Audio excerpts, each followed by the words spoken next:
بسم الله الرحمن الرحيم الحمد لله رب العالمين والصلاة والسلام على أشرف المخلوقين وعلى آله وصحبه أجمعين أما بعد اللهم اغفر لنا وارحمنا ولوالدينا ولجميع المؤمنين والمؤمنات. ഹിബത്ത് സ്ഥിരപ്പെടണമെങ്കിൽ ഖബള് വേണം എന്നാണല്ലോ നമ്മൾ പറഞ്ഞതിപ്പോൾ. അതായത് സെയ്ദ് അംറിന് ഒരു സാധനം ഹിബത്ത് നൽകിയാൽ നൽകി എന്ന് പറയൽ കൊണ്ടോ അങ്ങനെ നൽകിയിട്ടുണ്ട് എന്ന് ഏറ്റുപറയൽ കൊണ്ടോ അത് അംറിൻ്റെതാകൂല, ഖബള് നടക്കണം. അതാണ് ഹിബത്ത് ലാസിമാകണമെങ്കിൽ ഖബള് വേണം എന്ന് പറഞ്ഞതിൻ്റെ അർത്ഥം. ഞാൻ നിങ്ങൾക്ക് ഹിബത്ത് നൽകി എന്ന് പറഞ്ഞതുകൊണ്ട് ആ സാധനം നിങ്ങളുടേതാകൂല, ലാസിമാവൂല.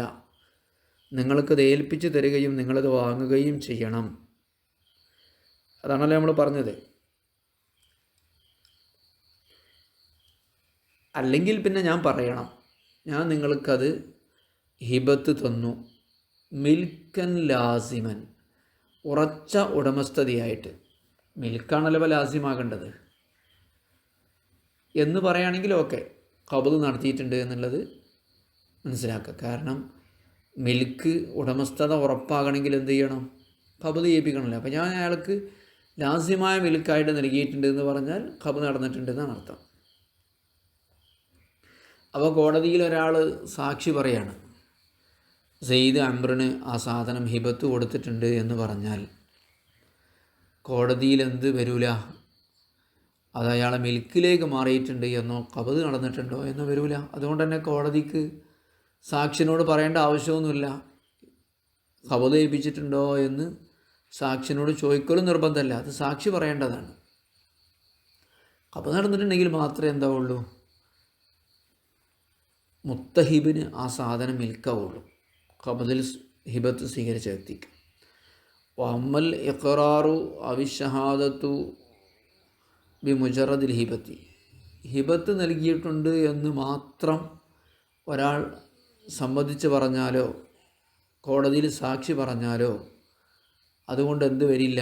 ഫലാ യസ്തൽസിമുൽ ഖബ്ള, അത് മുത്തഹിബിന് ഖബ്ള് ചെയ്യിപ്പിച്ചിട്ടുണ്ട് എന്ന് അതുകൊണ്ട് നിർബന്ധമാകുന്നില്ല.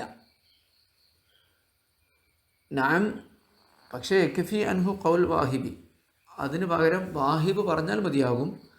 മലക്കഹൽ മുത്തഹിബ് മിൽക്കൻ ലാസിമൻ, മുത്തഹിബ് അതിനെ ഉറച്ച മിൽക്കായിട്ട് ഉടമയാക്കിയിട്ടുണ്ട് എന്ന് വാഹിബ് പറയുകയാണെങ്കിൽ പറ്റും. കാരണം അവിടെ ഖബള് നടന്നിട്ടുണ്ട് കിട്ടി. എങ്ങനെ കിട്ടിയേ? മിൽക്കൻ ലാസിമൻ എന്ന് പറഞ്ഞോടുകൂടെ. അല്ലാതെ ഹിബത്ത് കൊടുത്തണ് എന്നൊരാൾ ഇഖ്റാർ ചെയ്തു, സമ്മതിച്ചു. അതിന് കോടതിയിൽ ഒരാൾ പറഞ്ഞു സെയ്ദ് അംറിന് ആ സാധനം ഹിബത്ത് കൊടുത്തണ് എന്ന് പറഞ്ഞു, അതുകൊണ്ട് എന്ത് കിട്ടൂല? ഫലാ യൽസമുൽ ഖബ്ള, ഖബ്ളിനെ അത് നിർബന്ധമാക്കൂല. ഖബളുണ്ട് എന്ന് അതുകൊണ്ട് വരില്ല. അതുകൊണ്ട് തന്നെ ഇങ്ങനെ കോടതിയിൽ ഒരാൾ സാക്ഷി നിന്നാൽ ഭരണാധികാരിക്ക് ഖാല ബഅദുഹും ലൈസൽ ഹാക്കിമി സുആലു ഷാഹിദി അൻഹു, സാക്ഷിയോട് അതിനെക്കുറിച്ച് ചോദിക്കലും ഭരണാധികാരിക്ക് നിർബന്ധമില്ല. ഖബള് ചെയ്യിപ്പിച്ചിനോ എന്ന് രണ്ടാമതൊരു ചോദ്യം ചോദിക്കേണ്ട, അത് സാക്ഷി പറയേണ്ടതാണ്. ലല്ലാ യതനബ്ബഹു ലഹു, അക്കാര്യം അവൻ ശ്രദ്ധിക്കാൻ വേണ്ടി,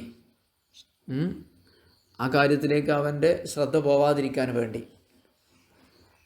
കോടതിയിലെ വാദം സുതാര്യമായിരിക്കണമല്ലോ. അപ്പോൾ ഒരാൾ സാക്ഷി പറഞ്ഞു ഹിബത്ത് നൽകിയാണ് എന്ന് പറഞ്ഞാൽ അത് മാത്രമേ അയാളത് സ്വീകരിക്കുള്ളൂ. ഖബള് ചെയ്യിപ്പിച്ചണോ എന്ന് സാക്ഷിനോട് പിന്നെ ചോദിക്കേണ്ടതില്ല. എന്തുകൊണ്ട്? എല്ലാ യതനബ്ബഹു ലഹു, ആ കാര്യം സാക്ഷി ശ്രദ്ധിക്കാതിരിക്കാൻ വേണ്ടി. ഇനി പ്രധാനപ്പെട്ടൊരു മസല, പഴയകാലത്തൊക്കെ ഉള്ളതാണ്, മുമ്പൊക്കെ നമ്മൾ പറഞ്ഞതുമാണ്. വാപ്പാരോ ഉമ്മാരോ വല്ലിപ്പാരോ വല്യന്മാരോ ഒക്കെ മക്കൾക്ക് വല്ലതും ഭൂമിയോ മറ്റോ കൊടുത്തിട്ടുണ്ടെങ്കിൽ അത് തിരിച്ചു വാങ്ങാൻ പറ്റും. പക്ഷെ തിരിച്ചു വാങ്ങുന്നതിന് കുറേ ഷർത്തുണ്ട്. എന്താണത്? ആ മൗഹൂബ് മക്കളുടെ ഉടമസ്ഥതയിൽ ഉണ്ടായിരിക്കണം.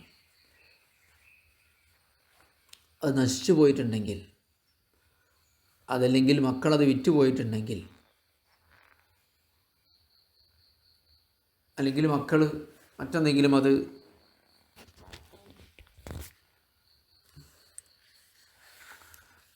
ആ മക്കൾ വേറെ മക്കൾക്ക് കൊടുത്തിട്ടുണ്ടെങ്കിൽ അവിടെ എന്ത് ചെയ്യാൻ പറ്റില്ല, തിരിച്ചു വാങ്ങാൻ പറ്റില്ല. അതിനെക്കുറിച്ചാണ് പറയുന്നത്. വലിയ അസുലിൻ ദക്കരിൻ ഔ ഉൻസ മിൻ ജിഹത്തിൽ അബി അവിൽ ഉമ്മി. അസുലി എന്ന് പറഞ്ഞാൽ പിതാവ് എന്നാണ് അർത്ഥം. ഏത് പിതാവ്, ആണോ പെണ്ണോ, മാതാവ് ജന്മം നൽകിയ ആൾ അസ്ല്, ആണായാലും പെണ്ണായാലും, വാപ്പ വൈക്കായാലും ഉമ്മ വൈക്കായാലും, വാപ്പാക്കും ഉമ്മാക്കും വല്യാപ്പാക്കും വല്യമാക്കും ഒക്കെ ഉണ്ട്. വൈനല അത്ര മുകളിലോട്ട് പോയാലും റുജൂഉൻ ഫീമാ വഹബ, അയാൾ ലി ഫറഇൻ മക്കൾക്ക് നൽകിയത് തിരിച്ചെടുക്കാൻ അധികാരമുണ്ട്. ഫീമാ വഹബ ഔ തസദ്ദഖ വഹദ, സദഖ നൽകിയതോ അല്ലെങ്കിൽ സമ്മാനമായിട്ട് നൽകിയതൊക്കെ. എന്ത് പറ്റില്ല, ലാ ഫീമാ അബ്ര, വിട്ടുകൊടുത്ത കടം തിരിച്ചു വാങ്ങാൻ പറ്റില്ല. ഇബ്രാഗ്, കടം വിട്ടുകൊടുക്കുന്നതിനാണ് ഇബ്രാഗ് എന്ന് പറയാം. അത് തിരിച്ചു വാങ്ങാൻ പറ്റില്ല. മകനോട് 1,00,000 റുപ്യ വാങ്ങിയിട്ടുണ്ടായിരുന്നു, മകനോട് ഞാൻ പറഞ്ഞു മോനെ നീ തരണ്ടെന്ന് പറഞ്ഞു, അത് ഇനി തിരിച്ചു വാങ്ങാൻ പറ്റില്ല. ലി ഫറഇൻ മക്കൾക്ക്, സന്താനങ്ങൾക്ക്, വൈൻ സഫല എത്ര താഴെയാണെങ്കിലും പേരക്കുട്ടിക്കാണെങ്കിലും, ഇൻ ബക്കിയൽ മൗഹൂബ് ഫി സുൽത്തനത്തി, മൗഹൂബ് അവൻ്റെ അധികാരത്തിലുണ്ടെങ്കിൽ ബിലസ്തിഹിലാക്കി നശിക്കാതെ, അപ്പോൾ തിരിച്ചു വാങ്ങാം. വൈൻ ഖറസല്ലർദ, ഭൂമിയിൽ അവൻ കൃഷി മരങ്ങൾ നട്ടിട്ടുണ്ടെങ്കിലും, ഔ ബനാഫിഹ അല്ലെങ്കിൽ അതിൽ കെട്ടിടങ്ങൾ നിർമ്മിച്ചിട്ടുണ്ടെങ്കിലും ഭൂമി തിരിച്ചു വാങ്ങാം. ഔ തഹല്ലല അസീറുൻ, അവന് മുന്തിരി ചാറായിരുന്നു നൽകിയിരുന്നത്, അത് സുറുക്കിയായി മാറിയിട്ടുണ്ടെങ്കിലും, തഹല്ലല എന്ന് പറഞ്ഞാൽ സുറുക്കിയായി. അസീറുൻ മൗഹൂബ, ഹിബത്ത് നൽകപ്പെട്ട ആ ഷാറ്, സത്ത്. ഔ ആജറുഹു, അല്ലെങ്കിൽ എൻ്റെ മകൻ അത് മറ്റൊരാൾക്ക് വാടകയ്ക്ക് കൊടുത്തിട്ടുണ്ടെങ്കിലും തിരിച്ചു വാങ്ങാം. ഔ അല്ല കൈത്തുഖഹു, അല്ലെങ്കിൽ ഞാനൊരു അടിമയെ കൊടുത്തിരുന്നത്, ആ അടിമയെ എന്തായിട്ടുണ്ട്, അവൻ ഇത്തുഖാക്കിയിട്ടുണ്ട്, അതിൻ്റെ ഇത്തുഖിനെ അവൻ മറ്റൊന്നിനോട് ബന്ധിപ്പിച്ച് പറഞ്ഞിട്ടുണ്ട്. ഔ റഹനഹു, അല്ലെങ്കിൽ മകൻ അത് പണയം വെച്ചിട്ടുണ്ട്, എന്നാലും തിരിച്ചു വാങ്ങാം. ഔ വഹബഹു,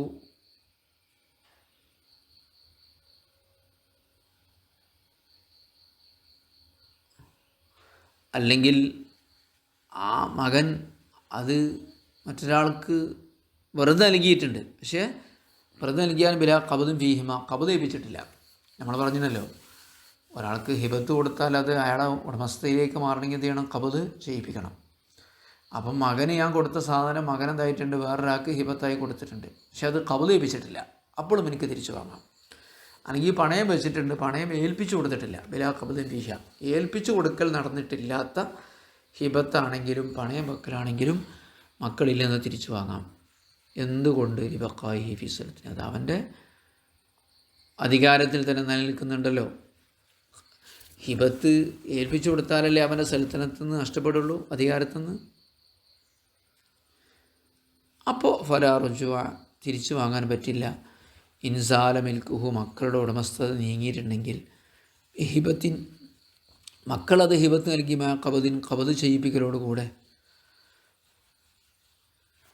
അപ്പോൾ തിരിച്ചു വാങ്ങാൻ പറ്റില്ല. വൈങ്കാനൽ ഹിബത്തു മിനൽ ലിബിനി ലിബിനിഹി, ഞാൻ എൻ്റെ മകന് നൽകിയ ഹിബത്ത് അത് അവൻ്റെ മകന് നൽകിയാലും തിരിച്ചു വാങ്ങാൻ പറ്റില്ല. വൈങ്കാനത്തിൽ ഹിബത്ത് മിനൽ ലിബിനി, മകനിൽ നിന്നുള്ള, മകൻ ഹിബത്ത് നൽകിയത് ലിബിനിഹി, അവൻ്റെ മകനാണെങ്കിലും എനിക്ക് തിരിച്ചു വാങ്ങാൻ പറ്റില്ല.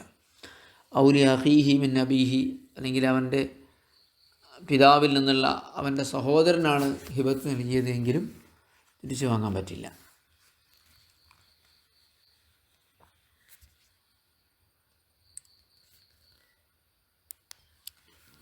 ഇവൻ്റെ ജ്യേഷ്ഠൻ, ഞാൻ എൻ്റെ ഒരു മകന് കൊടുത്തു, അവനെന്ത് ചെയ്തു, അവൻ്റെ ജ്യേഷ്ഠനോ അനിയനോ കൊടുത്തു, എന്നാലും എനിക്ക് തിരിച്ചു വാങ്ങാൻ പറ്റില്ല. ഞാൻ നേരെ കൊടുത്തൊക്കെയാണെങ്കിൽ തിരിച്ചു വാങ്ങാം, പേരക്കുട്ടിക്കാണെങ്കിൽ. എൻ്റെ മക്കൾക്ക് ആർക്ക് കൊടുത്താൽ എനിക്ക് തിരിച്ചു നൽകാം. പക്ഷെ എൻ്റെ ഒരു മകന് ഞാൻ നൽകി, ആ മകൻ ജ്യേഷ്ഠനോ അനിയനോ നൽകിയാൽ, അഥവാ എൻ്റെ മറ്റൊരു മകന് നൽകിയാൽ, അപ്പോൾ തിരിച്ചു വാങ്ങാൻ പറ്റില്ല. ഔബി ബൈ ഇൻ, അല്ലെങ്കിൽ വിൽപ്പന കൊണ്ട് ഉടമസ്ഥത നീങ്ങിയാലും തിരിച്ചു വാങ്ങാൻ പറ്റില്ല. ഇൻസാല മിൽക്കുഹു, മകൻ്റെ ഉടമസ്ഥത നീങ്ങി, അത് ലാസ്റ്റ് പറയാണ്, ഇനി വിറ്റു, അത് വിറ്റ തിരക്കാണ്, വലവുമിനൽ വാഹിബി, ഹിബത്ത് നൽകിയ ആൾക്കാണ്, എന്നാലും ഞാൻ നിങ്ങൾക്ക് എൻ്റെ മകന് നൽകിയ സാധനം മകൻ എനിക്ക് തന്നെ വിറ്റാൽ അപ്പോൾ നിങ്ങൾക്ക് തിരിച്ചു വാങ്ങാൻ പറ്റില്ല. അല്ലല്ലോ ഉച്ചഹി പ്രബലമായ പ്രായത്തിൽ ഒബി വഖഫിൻ, അല്ലെങ്കിൽ ഞാൻ മകന് നൽകിയ സാധനം അവൻ സെയ്ദിനോ അംബ്രനോ മറ്റോ വഖഫ് ചെയ്തു, അപ്പോഴും ഉടമസ്ഥത നീങ്ങിയില്ലേ. അങ്ങനെ വഖഫ് കൊണ്ടോ ബൈഅ കൊണ്ടോ ഹിബത്ത് കൊണ്ടോ എന്ത് ചെയ്തു, മക്കളുടെ ഉടമസ്ഥത നീങ്ങിയാൽ ഞാൻ മക്കൾക്ക് നൽകിയത് എനിക്ക് തിരിച്ചു വാങ്ങാൻ പറ്റില്ല. അതുപോലെ തന്നെ ഞാൻ എൻ്റെ മകന് നൽകിയ സാധനം അവനെന്ത് ചെയ്തു, വേറൊരാൾക്ക് വിറ്റു. ആ വിറ്റ സാധനം അവൻ കച്ചവടം ഒഴിഞ്ഞിട്ട് അവൻ തന്നെ തിരിച്ചു കിട്ടി. അപ്പോഴും അല്ലെങ്കിൽ അയ്ബായതിൻ്റെ പേരിൽ അവൻ തിരിച്ചു നൽകി മകന്, അതും എനിക്ക് തിരിച്ച് മടങ്ങാൻ പറ്റില്ല. കാരണം ഇപ്പോൾ അവനുണ്ടായ ഉടമസ്ഥത എൻ്റെ മകന് കിട്ടിയ ഉടമസ്ഥത എന്നിൽ നിന്നല്ലല്ലോ. വിറ്റ സാധനം തിരിച്ചു നൽകിയെന്ന് പറയുമ്പോൾ ആ ഉടമസ്ഥത നീങ്ങിയതിന് ശേഷം പിന്നെ തിരിച്ചു കിട്ടിയതാണ്, അത് ഞാൻ കൊടുത്ത ഉടമസ്ഥത അല്ല. എംതനിയോ റുജു ബി സവാലിൽ മിൽക്ക് നീങ്ങിയാൽ തിരിച്ചു വാങ്ങാൻ പാടില്ലാത്തതാണ്. അത് വൈനാദ ഇലൈഹീനി, അവൻ എന്നെ തിരിച്ചു കിട്ടിയാൽ പോലും അതെങ്ങനെ വലോബി ഇഖാലത്തിന് വിറ്റ കച്ചവടം ഒഴിയൽ കൊണ്ടോ ഔ റദ്ദിൻ ബി ഐബിൻ, അല്ലെങ്കിൽ ന്യൂനത ഉണ്ടായതിൻ്റെ പേരിൽ തിരിച്ചു നൽകിയത് കൊണ്ടോ ആ ഉടമസ്ഥത അവനിലേക്ക് തന്നെ തിരിച്ചു വന്നാലും എൻ്റെ ഉടമസ്ഥത നീങ്ങിക്കഴിഞ്ഞാൽ, എൻ്റെ മകൻ്റെ ഉടമസ്ഥത നീങ്ങിക്കഴിഞ്ഞാൽ പിന്നെ വാപ്പാക്ക് തിരിച്ചു വാങ്ങാൻ പറ്റില്ല. എന്തുകൊണ്ട്? ലിഅന്നൽ മിൽക ഗൈറു മുസ്തഫാദ് മിൻഹു, കാരണം ആ ഉടമസ്ഥത അവനിൽ നിന്ന് ലഭിച്ചതല്ല. ഹീനൈദിൻ, അന്നേരം അവൻ ലഭിച്ചതല്ല. ഇപ്പോഴുള്ള ഉടമസ്ഥത എന്തല്ല, വാഹിബിൽ നിന്ന് ലഭിച്ചതല്ല. ഇസ്തഫാദാന ലഭിച്ചു, ലാഭിച്ചു, കിട്ടി എന്നൊക്കെ. ഇനി നിങ്ങൾ നിങ്ങളെ മകന് നൽകി, ആ മകൻ അവൻ്റെ മകന് നൽകിയെന്ന് മാത്രമല്ല കബളിപ്പിച്ചു. എന്നിട്ട് എന്ത് ചെയ്തു, നിങ്ങളെ മകൻ തിരിച്ചു വാങ്ങിയാൽ എനിക്ക് തിരിച്ചു വാങ്ങാൻ പറ്റുമെന്നാണ്. നിങ്ങളെ മകന് നൽകി, മകന് നൽകി, അങ്ങനെ മകൻ എന്ത് ചെയ്തു, മകൻ്റെ മകനും തിരിച്ചു വാങ്ങിയാൽ നിങ്ങൾക്ക് നിങ്ങളെ മകനോട് തിരിച്ചു വാങ്ങാൻ പറ്റുമോ? രണ്ടഭിപ്രായമുണ്ട്. വലു വഹബഹുൽ ഫറഉ, ഇനി നിങ്ങളുടെ ഫറഉ അയാളുടെ ഫറഇന് ഹിബത്ത് നൽകി വാഖബദഹു, ഖബദും ചെയ്യിപ്പിച്ചു.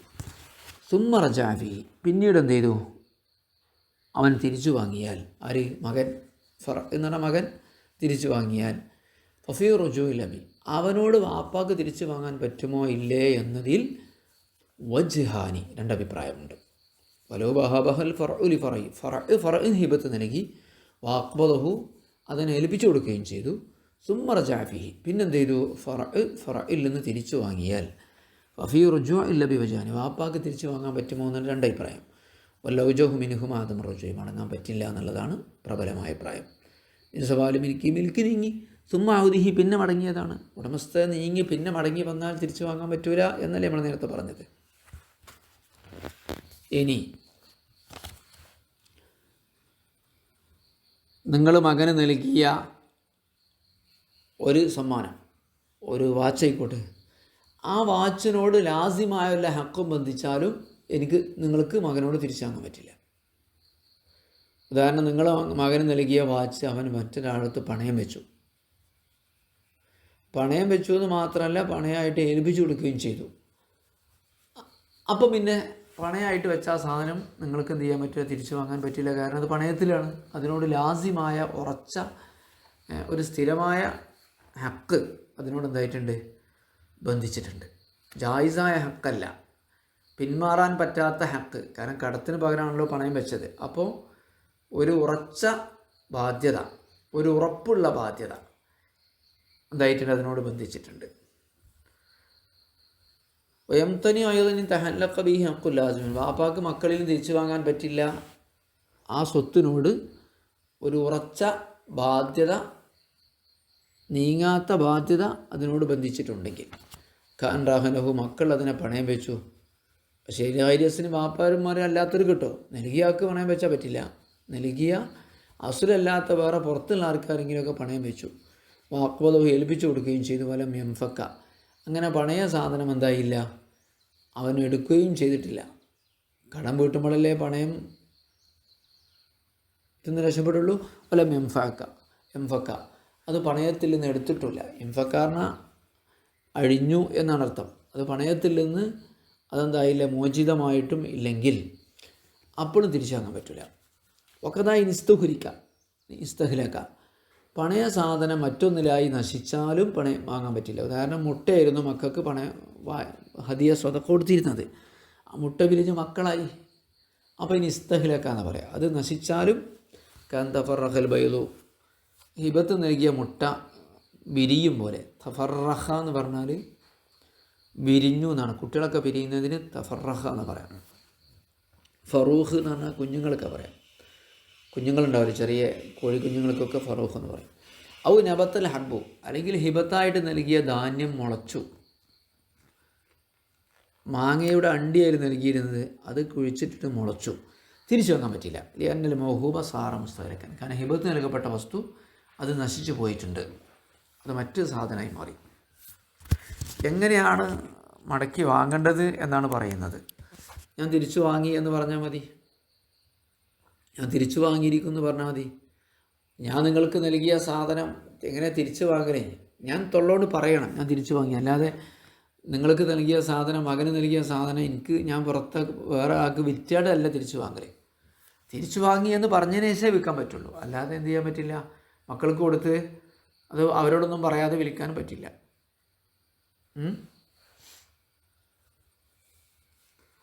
എഹ്സുലു റുജൂബിന റജഅതു ഫിൽ ഹിബത്ത്, ഹിബത്തിൽ ഞാൻ മടങ്ങിയിരിക്കുന്നു എന്ന് വാക്ക് പോലത്തെ കൊണ്ടാണ് പിൻവാങ്ങലുണ്ടാകുന്നത്.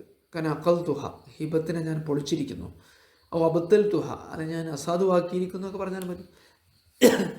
അല്ലെങ്കിൽ റദത്തുൽ മൗഹൂബ ഇലാ മിൽക്കി, ഹിബത്ത് നൽകപ്പെട്ട വസ്തു എൻ്റെ ഉടമസ്ഥതയിലേക്ക് തന്നെ ഞാൻ തിരിച്ചെടുത്തിരിക്കുന്നു എന്ന് പറഞ്ഞു. ഒക്കെ ബിക്കിനായത്തിൽ സൂചനാപദവും മതി. അഹൽ തുഹു കബൽ തുഹു എന്ന്, ഞാനത് എടുത്തു മോനെ, ഞാനത് എടുത്തിട്ടുണ്ട് കേട്ടോ, അല്ലെങ്കിൽ ഞാനത് കബൽ ചെയ്തിട്ടുണ്ട് എന്ന് പറഞ്ഞു. ആ നിയ്യത്തി തിരിച്ചു വാങ്ങുകയാണ് എന്ന നിയ്യത്തോടു കൂടെ. ഇതൊക്കെയാണ് തിരിച്ചു വാങ്ങാനുള്ള മാർഗം. അല്ലാതെ എന്ത് പറ്റൂല, ലാബിനാഹി ബൈഇൻ, മകൻ്റെ കയ്യിലുള്ള ആ സാധനം വിറ്റാൽ പറ്റില്ല. വൈത്താക്കിന് അടിമയാണെങ്കിൽ മോചിപ്പിച്ചാൽ പറ്റില്ല. വൈഹിബത്തിൽ വൈദ്യ മറ്റൊരാൾക്ക് ഹിബത്ത് നൽകാൻ പറ്റില്ല. വഖഫിന് വഖഫ് ചെയ്താലും പറ്റില്ല. ഈ കമാലി മിൽക്കിൽ പറയും, കാരണം അവിടെ അതിൽ ഫറഇന് പൂർണ്ണമായ ഉടമസ്ഥതയുണ്ട്. ഫറഇന് പൂർണ്ണമായ ഉടമസ്ഥത ഉണ്ടല്ലോ. ആ ഉള്ള സാധനം എങ്ങനെ ഞാൻ പിന്നെ വിൽക്കാൻ പറ്റുക? എൻ്റെ ഉടമസ്ഥയിലുള്ള സാധനങ്ങൾ എനിക്ക് വിൽക്കാൻ പറ്റുള്ളൂ. അപ്പോൾ പിന്നെ അത് എൻ്റെ ഉടമസ്ഥയിലേക്ക് കൊണ്ടുവരണമെങ്കിൽ ഞാനത് തിരിച്ചെടുത്തു എന്ന് പറയണം. അതാണ് ഈ കമാലി മിൽക്കിൽ ഫറഇൻ്റെ ഉടമസ്ഥത പൂർണ്ണമായതിനാൽ വേറെ ആളെ ഉടമസ്ഥതയുള്ള സാധനം വിൽക്കാനോ ഇത്തഖ് ചെയ്യാനോ ഹിബത്ത് കൊടുക്കാനോ വഖഫ് ചെയ്യാനോ പറ്റില്ലല്ലോ. അതുപോലെ തിരിച്ചെടുക്കുമ്പോൾ മറ്റൊരു ഷർത്തിനോട് ബന്ധിപ്പിക്കാൻ പറ്റില്ല. വലായസിഹു താലീഖ് റുജൂവിനെ ബന്ധിപ്പിക്കാനും ശരിയല്ല. ബിഷർത്തിന്, ഒരു ഷർത്തിനോട്. മക്കളാരെങ്കിലും എതിർത്ത് പറയുകയാണെങ്കിൽ, എൻ്റെ മറ്റ് സഹോദരങ്ങളാരെങ്കിലും എതിർത്ത് പറഞ്ഞില്ലെങ്കിൽ ഞാൻ തിരിച്ചെടുത്തു, എതിർത്ത് പറയുകയാണെങ്കിൽ തിരിച്ചെടുത്തു എന്ന് പറഞ്ഞു, അതും പറ്റില്ല. നിരുപാധികമായിരിക്കണം തിരിച്ചെടുക്കേണ്ടത്. അപ്പോൾ തിരിച്ചെടുക്കുമ്പോൾ അതിൽ വർധനവ് വന്നിട്ടുണ്ടെങ്കിലോ, ഞാൻ അടിമനായിരുന്നു കൊടുത്തിരുന്നത്, അടിമ എന്തായി തൊഴിൽ പഠിച്ചു, തിരിച്ചു വാങ്ങാം. വലവ് സാധനം മൗഹൂബ് വർദ്ധിച്ചു, എന്നാൽ റജാബി സിയാദത്ത്, അതിൻ്റെ വർധനവോട് കൂടെ തന്നെ തിരിച്ചു വാങ്ങാം. പക്ഷേ ആ വർധനവ് ഏത് വിധത്തിലുള്ള വർധനവായിരിക്കണം? മുത്തസിലത്തിൽ ചേർന്ന വർധനവായിരിക്കണം. ഉദാഹരണം, ഒരു ജോലി പഠിച്ചു, താലിമ സുന്നത്താണ് ജോലി, ഒരു തൊഴിൽ പഠിച്ചു, അതിന് പൈസ പ്രത്യേകം നഷ്ടപരിഹാരം മക്കൾക്ക് കൊടുക്കേണ്ടയില്ല. അതേസമയത്ത് പിരിഞ്ഞ വർധനവ് പറ്റില്ല. ഉദാഹരണത്തിന് ഉജറത്തി, അടിമയായിരുന്നു, അല്ലെങ്കിൽ ഒരു വാഹനമായിരുന്നു, എൻ്റെ കാറായിരുന്നു ഞാൻ വാടക കൊടുത്തിരുന്നത്, കാർ ഹിബത്ത് കൊടുത്തിരുന്നത്, കാർ അവന് വാടക കൊടുത്തിട്ട് പൈസ ഉണ്ടാക്കിയിട്ടുണ്ട്, ആ വാടക പൈസ എനിക്ക് കിട്ടൂല. അതേമാതിരി കോഴിനെ ഹിബത്ത് കൊടുത്തു മക്കൾക്ക്, അപ്പോൾ എന്ത് ചെയ്യാൻ പറ്റും? കോഴി വിരിഞ്ഞ കുട്ടികളെയും കൂടി മക്കൾക്ക് എന്ത് ചെയ്യാൻ പറ്റില്ല, ഉണ്ടാകാൻ പറ്റൂല. കൗലുജറത്തി വലതി ഹംലി, അതേമാതിരി ഒരു ആടിനായിരുന്നു മക്കളൊക്കെ എന്തായിരുന്നത് ഹിബത്ത് കൊടുത്തിരുന്നത്, അതിന് ഗർഭമുണ്ടായി, ഗർഭം മാക്ക് കിട്ടൂല. ഹംലി ഹാജിസ് അലാമിക്ക് ഫറഇൻ്റെ ഉടമസ്ഥതയിലായിരിക്കെ ഉണ്ടായ ഗർഭം, മക്കൾ, വാടക, അങ്ങനെയുള്ളതൊന്നും തിരിച്ചെടുക്കാൻ പറ്റില്ല. മുത്തസിലായ വർധനവ് എന്ത് ചെയ്യുക, തിരിച്ചെടുക്കുക. ഇപ്പോൾ ഒരു കോയിനെ കൊടുത്തിരുന്നത് കൊടുത്തപ്പോൾ 1 കിലോനേ ഉള്ളൂ, തിരിച്ചു വാങ്ങിയപ്പോൾ 2 കിലോനുണ്ടെങ്കിൽ മകൾക്ക് എന്ത് പറയാൻ പറ്റില്ല, 1 കിലോൻ്റെതാന്ന് പറയാൻ പറ്റില്ല, കാരണം അത് ചേർന്ന വർധനവാണ്. ശരി. വസല്ലല്ലാഹു വസല്ലമ അലാ സയ്യിദിനാ മുഹമ്മദിൻ വആലിഹി വസഹ്ബിഹി അജ്മഈൻ. അൽഹംദുലില്ലാഹി റബ്ബിൽ ആലമീൻ.